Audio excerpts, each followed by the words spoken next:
Father that bandage. He just staggers out of the barracks and goes to chow hall. He's at the chow hall, getting another man comes up to him. He's like, "Yeah, death or dishonor, right?" John Bassett. What? He goes, "Your tattoo that you got last night. Everybody was watching it, cheering." He looks underneath the bandage and he's now got a gigantic tattoo that says death. At this point, John is like partially relieved that he's not severely injured, but on the other hand, he's like, "Man, I got so hammered I got a tattoo and didn't tell it. Maybe I should tone it down." Just this, which works out because by this one time the party's kind of dying down. The Marines go into this like recovery type mode. They're kind of like out in the woods, living in barracks, tents, and they're just kind of hanging out until they get more. So that's fine. That's great. That's wonderful. The only annoying thing that's going on at this point in time is in Australia, there's this fucking bird that's got the most noxious call on the planet. It's called a bird.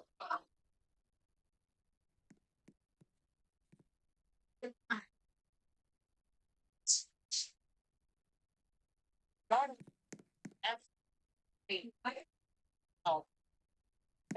start fire. Just get a shot. At which point, the tanning command is like, "You guys stop. Damn it. Shooting birds, crowding it."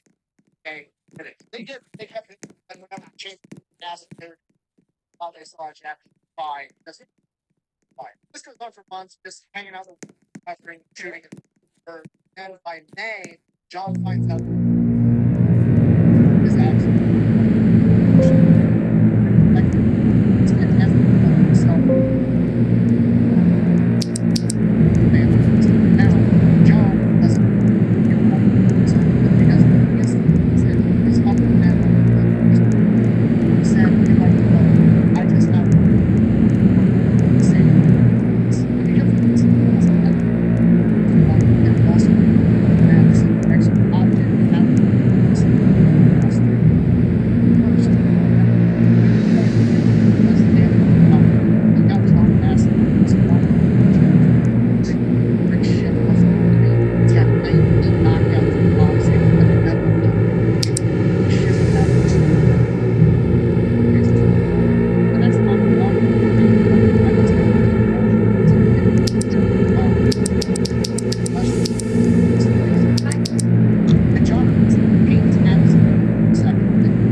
Trying to do the right thing, and then eventually, after he reaches it's over, he asks them to check out.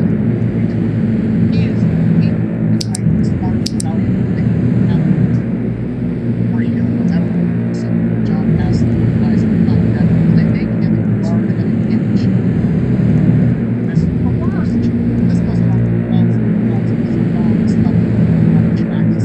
Like last and it's just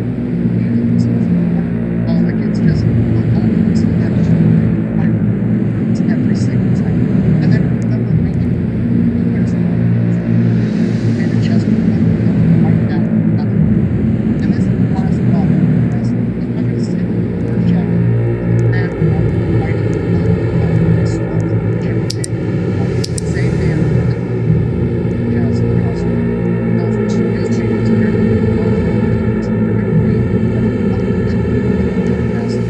They're going to be John Bass. And then he says, and I quote, "Let's go take the word and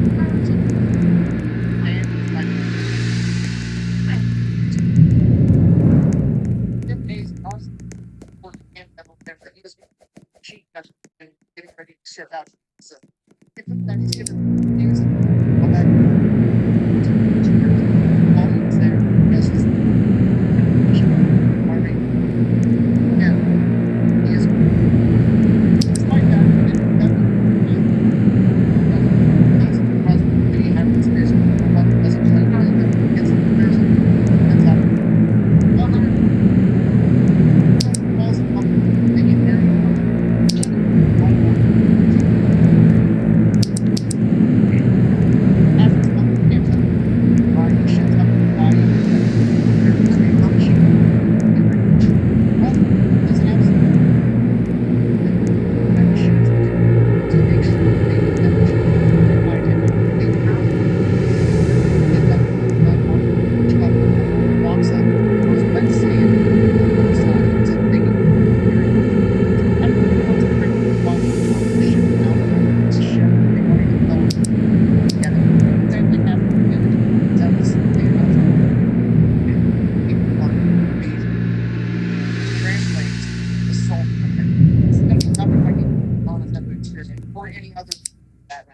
entire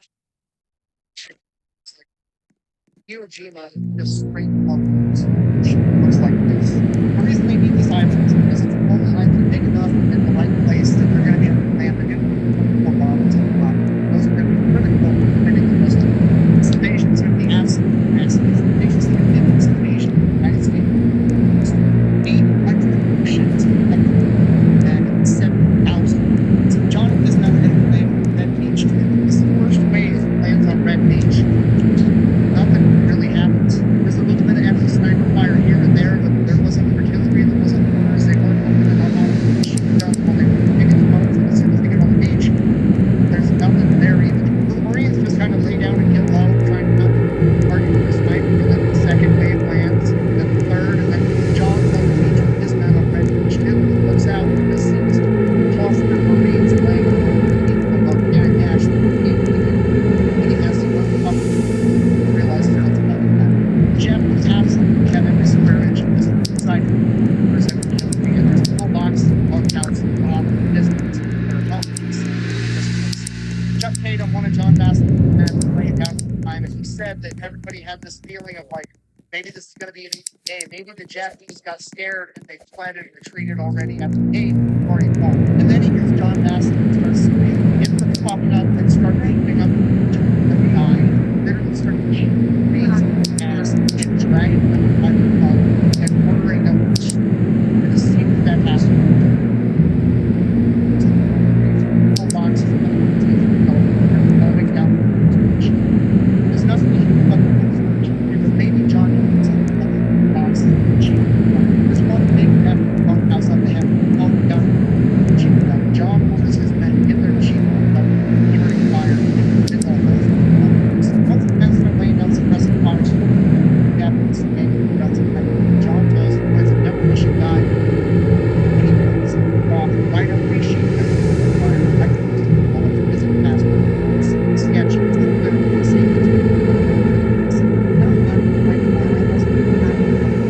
John snaps this guy, unhooks the sheet gun, the handle around the barrel, effectively known as the Bassett barrel. After this, yells at the man, they grab the ammunition, start running on the beach, hit on the closing satchel, charging the window, and that's hitting all the windows. John runs all the way up the beach. He runs up the hill that this bunkhouse is burning, and once up the hill, while he holding the gun in his hand, runs down all the Japs and running backside of the bunkhouse. At the top of the hill, John